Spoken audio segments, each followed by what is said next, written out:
LiSTNR production. Hey, Chris Spyrou here. Welcome to The Briefing. When you think of football or soccer in Australia, what springs to mind?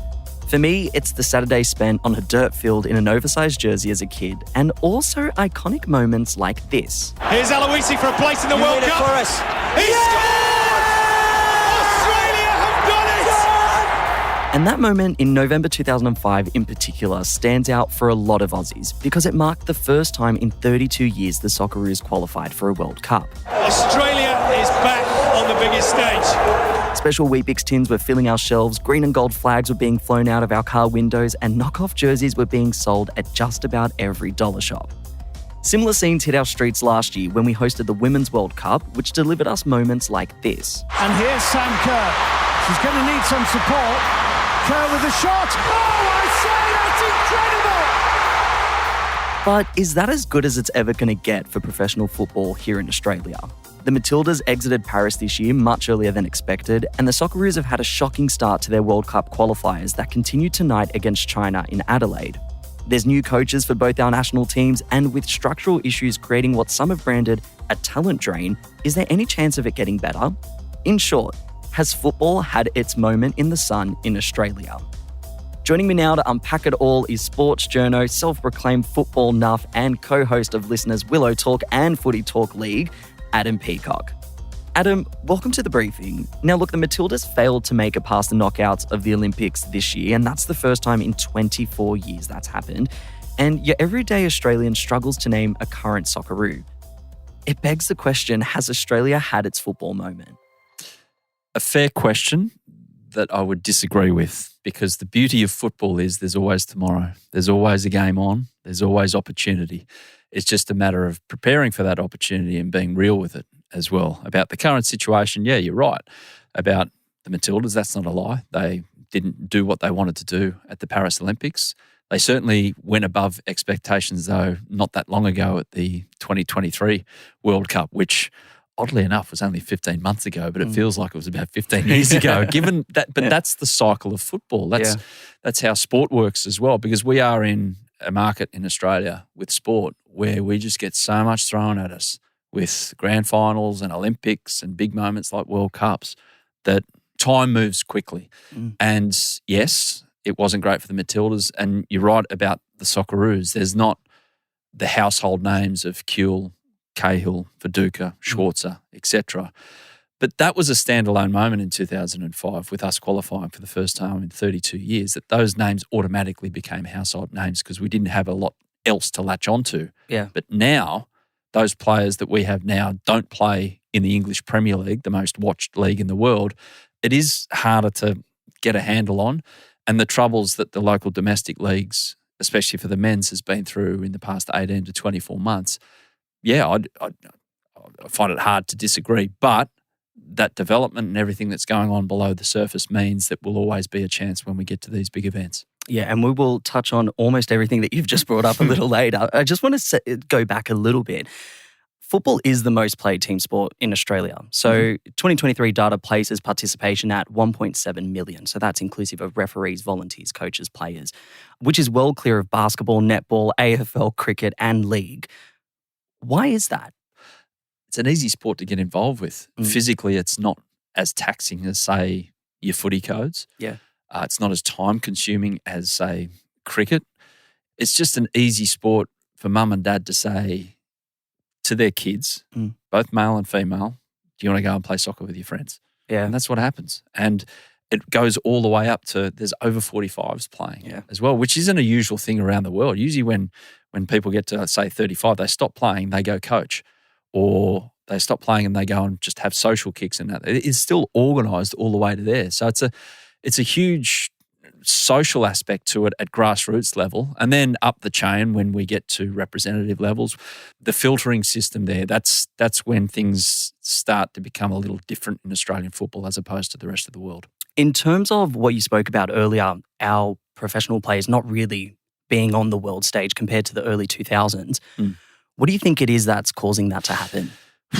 And this is in the men's space because the women's space at the moment, we've got players in killing it. the big leagues. But, I mean, we've got to be careful there because in 10 years' time, I can see similarities between what has happened in the past with the men's space and the women's space. We got to be really, in Football Australia onto it, we've got to be really careful that Sam Kerr, Alana Kennedy, Steph Catley, Caitlin Ford, they don't retire. And then our next batch of players are coming through that don't quite reach those heights. We should be aiming for that, and that's what is going into development. For the men's side of things, a lot of things have happened. So I'll give you a quick snapshot. We used to have a centralised training program for our youth elite in Canberra at the AIS. They did away with that with the advent of the A-League.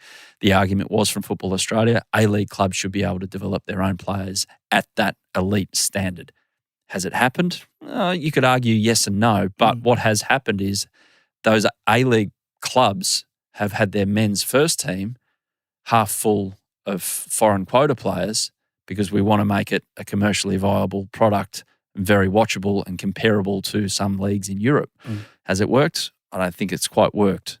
The big thing for Australian football, how it sustains itself on the men's side, is you develop those kids through your own club and you sell them overseas. Because every young kid, let's face it, who plays football in Australia, who's any good, wants to go and play in the best leagues in the world. Yeah. A young kid who plays soccer, who has dreams, wants to go and play for Real Madrid, Barcelona, or one of the Manchester teams. Maybe not Manchester United at the moment, but that's another story. Sorry. I was closely listening to see which Manchester team you put down there. Great. Come on, Seti. But the way that the system works in Australia is there is a bottleneck for these young players. And that then filters down all the way, or filters up and filters down, but it filters up towards what's our Socceroos look like in 5 to 10 years. And it is difficult to bring them through of a standard that a big club in Germany, France, Italy, Spain, England is going to be attracted to a player like this when they're not getting the grounding and the amount of games that you can and the amount of training and standard of training that you get in a European club. And that's the biggest issue for Australian football, in my opinion. And we know at the end of 2021, Football Australia and the A-Leagues essentially parted ways. So our national body at the moment doesn't really have much say over how those competitions are run. What needs to be done in this space? There needs to be a closer relationship between these two entities, because what Football Australia gets in the end is a Socceroos and Matildas team, which all come out of the A-League men's and women's. That's their starting point. You look at the last World Cup in Qatar for the men's, the vast majority of those players had their start in the A-League men's. So it is still providing players for the national team to operate on the world stage. What I'm saying is it could be better. And the A-League men's, for instance, play 26 games. That's a 26-round season, which sounds a lot compared to the footy codes. Guess what? It's not. Overseas, you'd know that the Premier League goes for 38 rounds. Yeah. These players need to be playing over 30 games. 33 to 38 games should be the benchmark. What's holding them back? It's cost.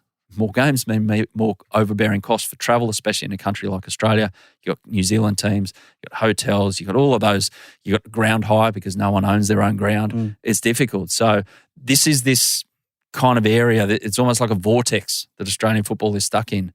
Is that when, with the men's competition in particular, when are they going to put their big boy pants on and go, you know what, we're going to do everything we can to make sure that a 21-year-old, 22-year-old kid is ready for the world once they played their 50 to 100 games in the A-League. And it is happening. It could be happening more. And speaking about the men's, and you touched on it earlier, the golden period of the Socceroos. And when everyone talks about the Socceroos, they talk about the glory days, 05, 06. That's what most people point to. Do you think we're ever going to get that moment back with the Socceroos? Oh, there'll never be another moment like that because of the weight. I hope to God there's never going to be another moment like that, because that means we're going to have to go 32 years without a World Cup and then finally get back there. No, that was an outlier, that particular event, because of that 32-year wait. But are we going to come up with a team of the standard and stature of that particular team or where those players were playing? Why not? You've got to do things properly. Yeah. And you can't just click a finger and go, oh, we're going to build a digital platform and get all these people to invest in a digital platform, which was what the APL did in the Keep Up disaster, which one thing led to another, and there's no more of the $140 million investment from private equity. That's another issue we could go down. Yeah. Tell your listeners, just Google it and you can go down a rabbit hole there. You can search Paramount Plus. Yeah, exactly. But that's what has happened there, but it's happened. Yeah. But the only way out, and I keep on coming back to it, I said it in 2018 after we had a really disappointing World Cup with the Socceroos, the only way that you are going to make Australian football hum and get the whole country behind you is if the national teams give us these big moments. And how are you going to do that? Everyone in Australian football needs to work towards producing these players. The development of players is at the centrepiece for everything good of Australian football. And sometimes it feels like people in Australian football want to dance around that inconvenient truth. But that's the centre of the universe. Produce players of a world standard and everything else looks after itself. Sounds easy. It's not, I know, but hopefully Australian football can focus on that going forward. Just on 2005/6, we were talking about it upstairs among ourselves. We were kind of like, there was a big national buzz supporting the Socceroos. Like, we had Weet-Bix tins. A lot of us still have that to this day with the team on it. Everywhere you looked, someone was flying a Socceroos flag out of their car. What did that say about us? 2005 was like, okay, that's when it felt like it became proper football in Australia. As in, when I say proper football, I mean go to the Uruguay team hotel the night before a game and let off fireworks at 2 a.m. and wake them up. That's when you can class yourself as a proper football nation. Mark Bresciano tells a story of when the anthems played that night, November 2005. Yeah. Everyone sung the Australian anthem. Everyone booed the Uruguay anthem. And a few people went, oh, you can't do that. Yeah. That's un-Australian, blah, blah, blah. But Mark Bresciano said to himself in the line as he's standing there listening to it, that's when I felt like we're a real football nation because that's what they do to us when we go overseas. So that, in a sense, woke us up to what being on the world stage should and could be. Now, men's football is different to women's football because of the different demographics watching or attracted to it as well. I don't think at a Women's World Cup we'll have people letting off fireworks at 2 a.m. Never know, we could get there. But certainly with the men's side of things, that 2005-06 period really woke us up to the possibilities and realities of being on a world stage. Look, we've seen two major shake-ups to the coaches of our national teams in the past few months. So obviously we've had Tony Gustafsson parting ways with the Matildas after 4 years in July. We've had Graham Arnold stepping down after 6 years with the Socceroos in September. What do you think the reappointments of those coaches could mean for the future of football in Australia? Yeah, they're important appointments because Ange Postecoglou has said it, and I think it's what chewed up Graham Arnold in the end as well, and he was exhausted. He was done. And maybe on reflection, he should have stepped down before this World Cup cycle started. But you care a lot. You care too much almost. And Ange Postecoglou said that if I had my time back as Socceroos boss again, I try not to care as much for everything else, those things that I was talking about with development and getting players and getting that structure right. So Tony Popovic coming in, he'll have his eyes directly on getting Australia qualified for the World Cup and all that big picture stuff. I think he'll have the capacity to just put to one side but still have it on his radar. That tells us, Tony Popovic, that there are Australian coaches good enough to have our national team still. And that's important because if you got an international manager in, it would take them 6 months to get to learn the players, get to learn the culture, work out why the A-League, for instance, is only playing 26 games. Those things that don't make sense to foreigners. They simply do not. Yeah. So that was important, and Tony Popovic certainly deserves his chance as Socceroos boss, so that's good. The Matildas one's a bit different because Tony Gustafsson came to the natural end of a cycle, and I think everyone agreed that it was time to move on. They've reintroduced, and he won't mind me saying it, the old stager, Tom Samani, back into the role. He's the perfect person as the interim. Really calm guy. He'll just let's everyone calm down. Let's play some football, have some fun. Yeah. He'll bring that back in. I'll be fascinated to see what Football Australia do with this role. Tom Samani could end up with it. They could end up appointing someone overseas with a fantastic reputation and CV. So we'll wait and see with that. But the priority needs to be to just calm things after the disappointment of the Olympics, get back on track with some good results, playing a lot of games throughout the rest of 2024, the Matildas, and hopefully we'll see Sam Kerr back out there soon as well. Oh, fingers crossed. And that's the perfect segue to my next question.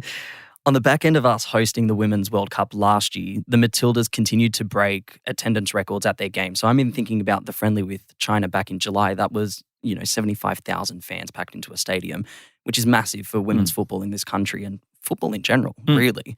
But it feels like after the Olympics, the hype is dwindling. One, do you think that's true? And two, are we just a bunch of bandwagoners? Possibly. And I think the next 12 months will tell us this. Like me personally, I'll always watch the Matildas. Yeah. At heart, I'm a football fan. But it was very much a movement. It wasn't so much a sporting tangent, if you like. Get better, everyone comes along gradually, it grows. It was like it was the famous Ernest Hemingway line about bankruptcy. it happened slowly, then it happened quickly. I've totally misquoted the words or something like that, but it was along those lines. Yeah, feels good. It was bubbling along and then bang, it happened. So I'll be fascinated to see, and I hope not, because it's Taylor Swift-like what they became. It was like, huge. You're getting Perth selling out against the Philippines, 60,000 people, when 10 years ago they were getting 1,600 people to a game in Ballarat. Yeah. So it's different. The players have had a lot of adjustment to make about their lives. I dare say when Mary Fowler was a 15-year-old, she didn't think she'd be in women's magazines because she hooked up with a rugby league player. I mean, it's not that she never thought she was going to hook up with a rugby league player, but like that would make new idea, for instance, if you know what I mean. So that you dug yourself out of that one. Yeah, thank you. Mary and Nathan, very happy. And I'm happy for them. But the Matildas of I think the undercurrent of that movement is a lot stronger than perhaps we think. And, you know, your girls aged 6 to 16 in particular, and everyone else has been brought along for it, boys, men, women, grandparents, everyone. But the girls aged 6 to 16, they're still going to love this team. So I think with this generation and the faces in this generation, as long as they're playing, they'll still have that massive support, and just so thankful it's happened in my lifetime that we've seen something like this happen to football in the women's side. Yeah, well, I can speak to it anecdotally. Like, as a club volunteer, we've seen our female enrollments just skyrocket on the back end of the Matildas. And like 40%, I think it was, across the board. And we're waiting for the 2024 data to come through just to like prove what everyone's been seeing anyway. My very last question for you is, tonight's game is round 3 of the Men's World Cup qualifiers. So the Socceroos are taking on China in Adelaide. How important is that win? Oh, massive. Because we've got a draw in Indonesia when perhaps could have got a bit more out of it. And the first up loss against Bahrain was a shocker and hard to watch and hard to stomach. And the players know that, and Graham Arnold knows that. And yeah, that's obviously had the change since then with Tony Popovich coming in. It's huge. It's must win. Yeah, and I know that sounds ridiculous. And now that the next World Cup has expanded to 48 teams, on the face of it, Australia should qualify more easily. Now, this goes wrong tonight, forget about that. It becomes a battle because we're going to Japan away next. So must win. China have been diabolical results-wise in their first one in particular that they just copped it. So should get 3 points. No guarantees though. And these are the matches that, you know, we're used to as Socceroos fans because there was always that jeopardy, that glass half empty feeling at kickoff, which very much became totally empty at full time in big games. But this is a big game. Must not lose. Must win. Perfect. Adam Peacock, thank you so much for joining us on The Briefing. My pleasure. Adam Peacock there, talking about all things Aussie football. That's it for this episode of The Briefing. We would love it if you could share this episode with someone who you think might enjoy it. And remember, if you want to keep up with our other content, you can just check us out on Instagram at The Briefing Podcast, and on TikTok and YouTube, search LiSTNR Newsroom. And we'll be back in your feed tomorrow at 6 a.m. I will be in your feed tomorrow at 6 a.m. with Sasha Barber-Gatt delivering you the day's biggest headlines. I'm Chris Spyrou. See you next time.